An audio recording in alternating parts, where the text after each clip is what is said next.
Well, my mother graduated in the class of 1922, and I was born in Aurora. And so from then, when they moved, when my grandmother passed away, my dad came back to the farm in Michigan when I was about 2.5. And so from the time I was a little thing, Aurora was where my mother was talking about it all the time. So it was, I was going to Aurora when I graduated. And when I said that to my chemistry teacher, and I wanted to be into soils or farm agriculture. Oh, you can't get into that at Aurora. But I says, well, I can do lab work. So, and I love chemistry. And so you see how this leads to Dr. Curtis Singletary, because he was my chemistry, biology, all the chemical part of it. And did you know that he graduated from Aurora the same year we did? I have to remember, because when he announced that he was leaving Aurora that year, the same year that we graduated, at our commencement service. And he was crying, I was crying. I says, well, if he can cry, I can cry. Well, I liked Mrs. Maud Bowslaw because I was not musical. In fact, I was shy. That's why I think I love chemistry to much of the reason is because you are in the background, you're not in front. And I had to take a music class. You have to be well-rounded at Aurora. That's one thing I liked about it. And I took a class with her, and she sort of taught me how to sing, even though I still can't sing. I wouldn't be in a choir. But I mean, it's the way she taught was big. She didn't put me down. She wasn't one of that. And this is what I think is great, what's great about Aurora. You had personal connection with the faculty. And Dr. Perry, he made me love poetry.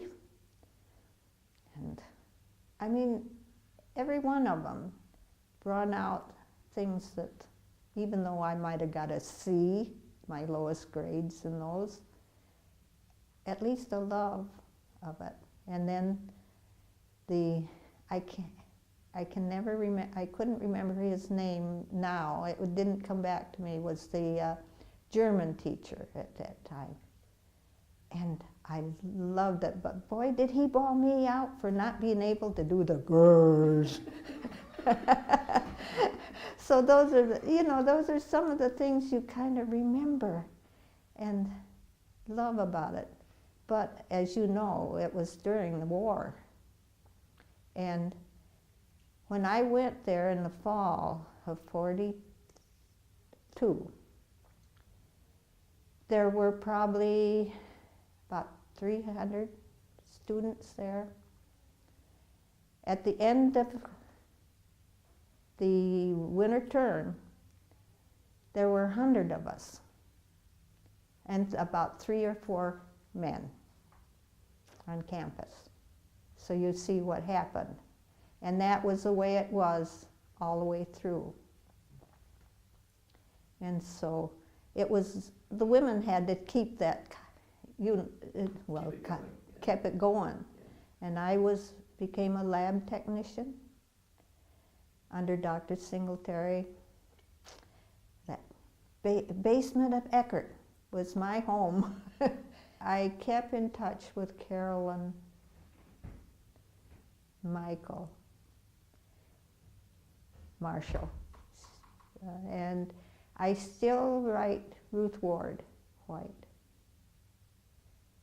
Of course, I got acquainted with Paralini, Roger. And, but on the whole, after we left there, it was hard to keep in touch. Bertha Beecher, I wrote her for a while, and there were, in Lamphere, of course, she was a friend of her parents were a friend of my mother's. See, there was some second generations coming to school at the same time. So being a second generation, and I tried to convince my daughter, and I almost did, but she went to Central. You lost her. He can come up to, my husband can come up to talk to somebody on the drop of a hat. Especially if it's a motorcycle. Yeah. So, I mean, he helped me come out, and so did the university, because you have to get up and speak. And so this is what, but I still say that being one that was a lab tech and helping the younger ones, and it made me more outgoing, even though I still was afraid to do things. I knew that nothing was going to hurt me.